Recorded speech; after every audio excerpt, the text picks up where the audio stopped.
Well, one of the first things that I talk about a lot when people tell me about advice to parents and people is I'm not very good at advice because I don't take it very well.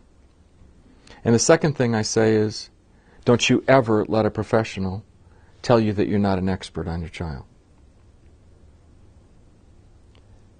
You know, it's interesting to me, I say this very much tongue-in-cheek, but I've talked to a lot of parents, and one of the things I say to them is that, do you really think we lay awake nights thinking about how to screw up your kid? Like we say, oh, John had a good day yesterday. I have to make sure I screw up his life today.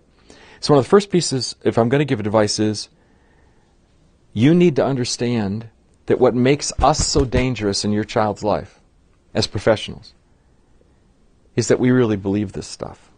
We believe our shtick. We know we're right, and if you just would go with the program, we could get out of here quicker, and we could move this along. We really believe it. So that's the first thing you're dealing with. You're dealing with true believers. Secondly, many parents and people with disabilities may know more about the very things they're talking to professionals about than professionals know themselves. Particularly for the people that have gone through partners in policymaking, like in Minnesota and other states that have still kept this wonderful, wonderful approach.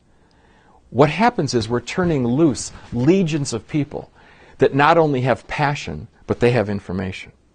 And information is power, and information is dangerous to the status quo.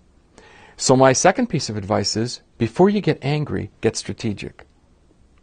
If all you do is yell at the teacher that's not treating your kid well, and if you never catch that teacher doing something positive, and you don't tell that teacher that, you are a negative reinforcement to that teacher.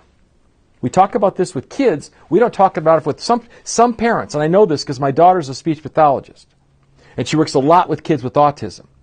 One of the major issues that she struggles with every single day is to try to get the parents' behavior to be in line with what we want for their child. And it's about modeling, and that leads me to my next point. Model the behavior that you want for your loved one. Model the behavior that you want. And then the final thing I would say, I'm a former real estate broker. And when I got my broker's license in St. Louis in the early 90s, there was 9,000 realtors in St. Louis. And there was 100 of us that were called buyers brokers, that represented buyers.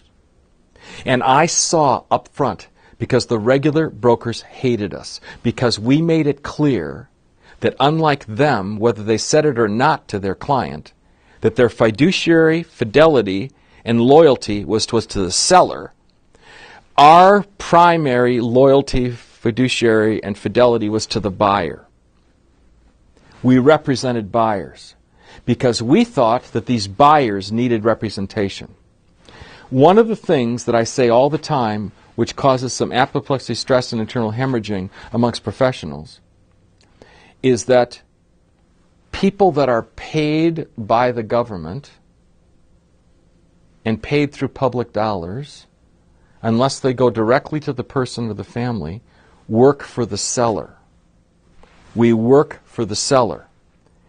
We're not engaged unless the money comes from the government to the person and they purchase the services from us. We're not engaged by the buyer. So there's going to be a dynamic tension. And I tell parents and advocates all the time, don't apologize for it. But don't put people down who are professionals either, because they have a job to do. And thank people when they do something good. Catch professionals being good. Write thank you notes. Don't always come with a request. Sometimes parents burn bridges when they could be building bonds. And so I'm really pretty, I won't say hard, but I'm pretty direct with families as well. Just look at your own behavior.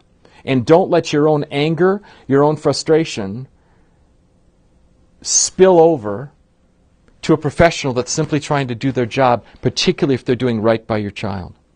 That would be my advice, is to catch people being good.